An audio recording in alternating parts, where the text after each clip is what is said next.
গণহত্যার সঙ্গে যারা জড়িত, শাপলা চত্বরে এই যে সেনাবাহিনীর বরখাস্ত কলঙ্কিত কর্মকর্তা জিয়াউল আহসান সহ যারা বিভিন্ন রাষ্ট্রীয় দায়িত্বে থাকার অপসুযোগ নিয়ে শাপলা চত্বরে আমার ভাইদেরকে হত্যা করেছিল, আমার ভাইয়ের রক্তে যারা শাপলা চত্বরকে রঞ্জিত করেছিল, 2021 সালে যারা গুলি করে আমাদেরকে হত্যা করে বাংলার মাটির, বাংলাদেশের স্বাধীনতার সুবর্ণ জয়ন্তীকে যারা কলঙ্কিত করেছিল, এরপরে চলমান বৈষম্য বিরোধী ছাত্র আন্দোলনে গুলি চালিয়ে যারা প্রায় 5 শতাধিক বাংলার আবাল বৃদ্ধ বনিতা শিশু নারী পুরুষকে হত্যা করে বাংলাদেশকে আজকে একটি মৃত্যুপুরীতে পরিণত করেছে, এই সকল হত্যাকাণ্ডগুলোর সঙ্গে যারা জড়িত, মনোযোগ সহকারে শুনেন, এই সকল হত্যাকাণ্ডগুলোর সঙ্গে যারা জড়িত, সে প্রশাসনিক কর্মকর্তা হোক অথবা যেই হোক, তারা কেউ যেন বাংলাদেশ থেকে পালিয়ে যেতে না পারে। টেকনাফ থেকে তেতুলিয়া পর্যন্ত ওটা বাংলাদেশের সীমান্তে প্রয়োজনে ছাত্র জনতা তোমরা পাহারাদারি বসাও, চেকপোস্ট বসাও, কোন খুনি যেন পালিয়ে যেতে না পারে।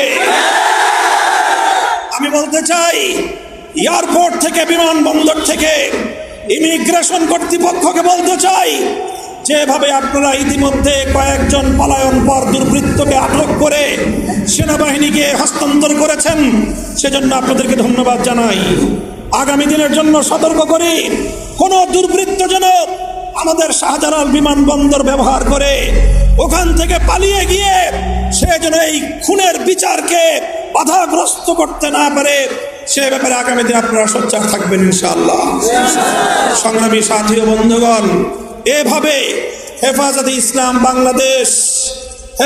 ইসলাম বাংলাদেশ জাতি এবং মিল্লাতের প্রতিটি দুর্যোগে জাতীয় নেতৃত্বের দায়িত্ব কাঁধে তুলে নিয়েছে।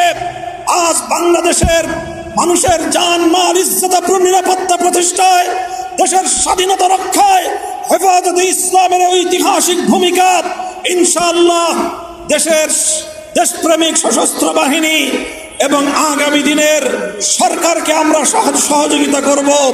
মনে রাখতে হবে, হেফাজতে ইসলামের দীর্ঘ এই ত্যাগ এবং কোরবানিকে অবমূল্যায়ন করে বাংলাদেশে কেউ এ জাতিকে সঠিকভাবে নেতৃত্ব দিতে পারবে না। সুতরাং হেফাজতের নেতা কর্মীদের শত শত নিরীহ এই আলেম ওলামাদের রক্তের সঙ্গে যেন গাদ্দারি না করা হয়, সেজন্য আমি বঙ্গভবনকে সজাগ থাকার উদাত্ত আহ্বান জানাচ্ছি। এভাবে হতাহত হয়ে পঙ্গুত্ব বরণ করে বাংলার প্রত্যন্ত অঞ্চলে হাজারো মানুষ বিগত 16 বছরের ফ্যাসিবাদের তারা প্রমাণ বহন করে চলেছে। বহু মায়ের চোখের অশ্রু আজও পর্যন্ত শুকায়নি। তাদের সকলের প্রতি শ্রদ্ধার প্রদর্শন করে বলতে চাই, এই অফুরান আত্মত্যাগের মাধ্যমেই 5ই আগস্ট বাংলাদেশের দ্বিতীয় স্বাধীনতা দিবস হিসেবে আমরা পালন করব। সংগ্রামী সাথী ও বন্ধুগণ, কথায় বলে স্বাধীনতা অর্জন করা যতটা কঠিন, স্বাধীনতা রক্ষা করা তার চেয়েও বড় কঠিন। এদেশের বিপ্লবী তরুণ ছাত্র জনতা আজ যে নতুন ইতিহাস রচনা করেছে, জগদ্দল পাথরের মতো চেপে বসা 16 কোটি মানুষের বুকের উপর থেকে শেখ হাসিনা জালিম শাহী নামক এই জগদ্দল পাথরকে, এই ফ্যাসিবাদকে তারা এই জাতির বুকের উপর থেকে অপসারণ করার ক্ষেত্রে যে ঐতিহাসিক ভূমিকা পালন করেছে, অনাগত বাংলাদেশের নয় বিশ্ব ইতিহাস আজকের এই বাংলার তরুণ ছাত্র জনতাকে শ্রদ্ধা ভরে স্মরণ করবে।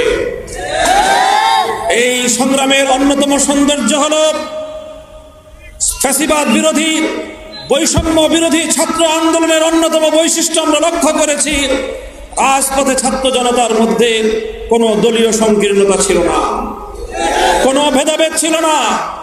স্কুলের ছেলেরা মেয়েরা, কলেজ থেকে ছাত্ররা, ইউনিভার্সিটি থেকে ছাত্ররা, আমাদের মাদ্রাসা, আলিয়া মাদ্রাসা, কওমি মাদ্রাসাগুলোর ছাত্ররা তাদের মধ্যকার পার্থক্যের সকল দেয়ালগুলো ভেঙে গুড়িয়ে দিয়ে হাতে হাত রেখে টেকনাফ থেকে তেতুলিয়া পর্যন্ত মানবতার যে বন্ধন তারা রচনা করেছিল, সমস্ত জুলুম এবং সমস্ত সামনে সম্পূর্ণভাবে পরাজিত হয়েছে। একটি ঐতিহাসিক অভ্যুত্থানের মধ্য দিয়ে আজকে বাংলাদেশের মানুষ স্বাধীনতা অর্জন করেছে। প্রিয় দেশবাসী, কাজেই আমি আবার স্মরণ করিয়ে দিচ্ছি, স্বাধীনতা অর্জন করা যত কঠিন, স্বাধীনতা রক্ষা করা তার চেয়ে বড় কঠিন। আমাদেরকে ভুলে গেলে চলবে না, পরাজিত শক্তি বসে নেই, তারা অন্ধকারে মুখোশের আড়ালে ষড়যন্ত্র করছে ছাত্র জনতার এই ঐতিহাসিক বিজয়কে কলঙ্কিত এবং কলুষিত করবার জন্য। বিভিন্ন জায়গায় আত্মঘাতী সাবোটাজধর্মী বিভিন্ন কার্যকলাপ পরিচালনা করছে, জনগণের জানমাল ইজ্জত আবরুর নিরাপত্তা বিঘ্নিত করছে। সংঘবদ্ধভাবে বিভিন্ন জায়গায় সংখ্যালঘুদের বাড়িঘর, তাদের সহায় সম্পদ, তাদের উপাসনালয়ে আক্রমণ পরিচালনা করছে। বিভিন্ন মানুষের ব্যবসা প্রতিষ্ঠান, দোকানপাট, শোরুমগুলোতে রাতের অন্ধকারে হামলা চালিয়ে লুটপাট চালাচ্ছে। বিভিন্ন আবাসিক এলাকায় সংঘবদ্ধ হয়ে সেই অপশক্তি ডাকাতি করছে। বিভিন্ন এলাকা থেকে আমরা সেই সকল সংবাদগুলো পাচ্ছি। মহাসড়কে তারা সংঘবদ্ধ হয়ে সর্বসাধারণের সকল সহায় সম্পদ তারা লুণ্ঠন করছে। কাজে এই ক্ষেত্রে আজকে ছাত্র জনতাকে, শান্তিপ্রিয় জনতাকে একটি ঐতিহাসিক ভূমিকা পালন করতে হবে। দেশপ্রেমিক সেনাবাহিনীর সাথে কাঁধে কাঁধ মিলিয়ে বাংলার 55,000 বর্গ মাইলকে এই দুর্বৃত্তায়ন থেকে আমাদেরকে মুক্ত রাখতে হবে।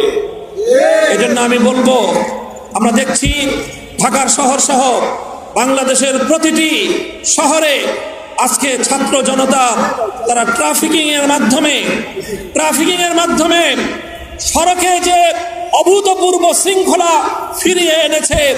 এজন্য আজকে আমি সকল ছাত্র জনতাকে আমি আমার পক্ষ থেকে, হেফাজতে ইসলামের পক্ষ থেকে তাদেরকে আমি ধন্যবাদ জ্ঞাপন করছি। শুধু সড়কে শৃঙ্খলা প্রতিষ্ঠার মাধ্যমেই আমাদের দায়িত্ব ক্ষান্ত হবে না, রাষ্ট্রের প্রতিটি গুরুত্বপূর্ণ স্থাপনায় প্রহরা বসাতে হবে। তোমরা ছাত্র জনতা দেশের সাধারণ জনগণকে সঙ্গে নিয়ে প্রতিটি গুরুত্বপূর্ণ রাষ্ট্রীয় স্থাপনায় প্রহরা বসিয়ে তার নিরাপত্তা নিশ্চিত করো। গণভবন, সংসদ ভবন, প্রধানমন্ত্রীর কার্যালয় সহ যেই সকল জায়গাগুলো ফ্যাসিবাদ দখল করে রেখেছিল, ফ্যাসিবাদের দখল থেকে মুক্ত রাষ্ট্রীয় সেই সকল স্থাপনাগুলোর নিরাপত্তা এবং তার সৌন্দর্য আমাদেরকে আবার ফিরিয়ে আনতে হবে। আমি বলবো, প্রতিটি মন্দিরের কাছে, প্রতিটি বেগোটার সামনে, প্রতিটি গির্জার সামনে আলেম সমাজ, ইমাম সাহেবদের নেতৃত্বে মানববন্ধন তৈরি করে রাত এবং দিনে 24 ঘন্টা পালাক্রমে শিফটিং এর মাধ্যমে ডিউটি করে আপনারা সংখ্যালঘুদের নিরাপত্তা নিশ্চিত করবেন। প্রতিটি মার্কেটে যদি মার্কেট কর্তৃপক্ষ, দোকানদার মালিক ভাইয়েরা তারা যদি না পারেন, তাদের পক্ষে যদি সম্ভব না হয়, মাদ্রাসার ছাত্রদেরকে বিশেষভাবে বলবো, সকল স্টুডেন্টদেরকে আমি বলবো, তোমরা প্রতিটি মার্কেটে নিরাপত্তা দেওয়ার জন্য বিশেষ পরিকল্পনা গ্রহণ করবে। প্রতিটি মার্কেটে সারা রাত পাহারা দিয়ে দুর্বৃত্ত এবং ডাকাতদের হাত থেকে এবং সাবোটাজকারী পরাজিত শক্তির আক্রমণ থেকে আমাদের ব্যবসায়ী ভাইদের জানমাল এবং তাদের সম্পদের নিরাপত্তা নিশ্চিত করতে হবে। প্রতিটি আবাসিক এলাকায় পালাক্রমে ছোট ছোট গ্রুপ করে পালাক্রমে সারা রাত প্রয়োজনে পাহারাদারি করে দুর্বৃত্ত এবং ডাকাতদের হাত থেকে দেশের মানুষের জানমালের নিরাপত্তা নিশ্চিত করতে হবে। ঠিক তেমনি ভাবে গোটা বাংলাদেশের প্রতিটি জায়গায়, রাস্তায় রাস্তায়, প্রয়োজনে গুরুত্বপূর্ণ সড়কগুলোতে, মহাসড়কের পাশে যে সকল মাদ্রাসাগুলো রয়েছে, আমি হেফাজতে ইসলামের পক্ষ থেকে বাংলাদেশের প্রতিটি মাদ্রাসার দায়িত্বশীলদের প্রতি উদাত্ত আহ্বান জানাবো। গোটা বাংলাদেশের সমস্ত মহাসড়কগুলো আলহামদুলিল্লাহ আমাদের বাংলাদেশের বিভিন্ন মাদ্রাসার স্থাপনার দ্বারা সুসজ্জিত রয়েছে। আপনারা ওই সকল মহাসড়কে মাদ্রাসার ছাত্র এবং শিক্ষকরা পালাক্রমে রাতে মহাসড়কে অবস্থান করে পাহারাদারি করবেন, যেন মহাসড়কে আর কোনো একটি ডাকাতির ঘটনা সংঘটিত হতে না পারে। সেই সঙ্গে লক্ষ্য রাখবেন, গণহত্যার সঙ্গে যারা জড়িত, শাপলা চত্বরে এই যে সেনাবাহিনীর বরখাস্ত কলঙ্কিত কর্মকর্তা জিয়াউল আহসান সহ যারা বিভিন্ন রাষ্ট্রীয় দায়িত্বে থাকার অপসুযোগ নিয়ে শাপলা চত্বরে আমার ভাইদেরকে হত্যা করেছিল, আমার ভাইয়ের রক্তে যারা শাপলা চত্বরকে রঞ্জিত করেছিল, 2021 সালে যারা গুলি করে আমাদেরকে হত্যা করে বাংলার মাটির, বাংলাদেশের স্বাধীনতার সুবর্ণ জয়ন্তীকে যারা কলঙ্কিত করেছিল, এরপরে চলমান বৈষম্য বিরোধী ছাত্র আন্দোলনের গুলি চালিয়ে যারা প্রায় 5 শতাধিক বাংলার আবাল বৃদ্ধ বনিতা শিশু নারী পুরুষকে হত্যা করে বাংলাদেশকে আজকে একটি মৃত্যুপুরীতে পরিণত করেছে, এই সকল হত্যাকাণ্ডগুলোর সঙ্গে যারা জড়িত, মনোযোগ সহকারে শুনেন, এই সকল হত্যাকাণ্ডগুলোর সঙ্গে যারা জড়িত, সে প্রশাসনিক কর্মকর্তা হোক অথবা যেই হোক, তারা কেউ যেন বাংলাদেশ থেকে পালিয়ে যেতে না পারে।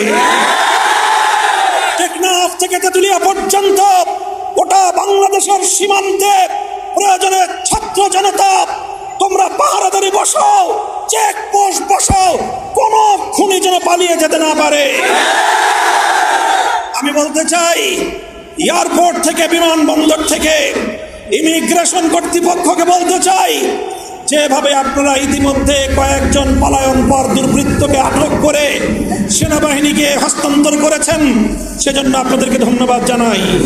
আগামী দিনের জন্য সতর্ক করি, কোন দুর্বৃত্ত যেন আমাদের শাহজালাল বিমানবন্দর ব্যবহার করে ওখান থেকে পালিয়ে গিয়ে সে যেন এই খুনের বিচারকে বাধাগ্রস্ত করতে না পারে, সে ব্যাপারে আগামী দিনে আপনারা সোচ্চার থাকবেন ইনশাআল্লাহ।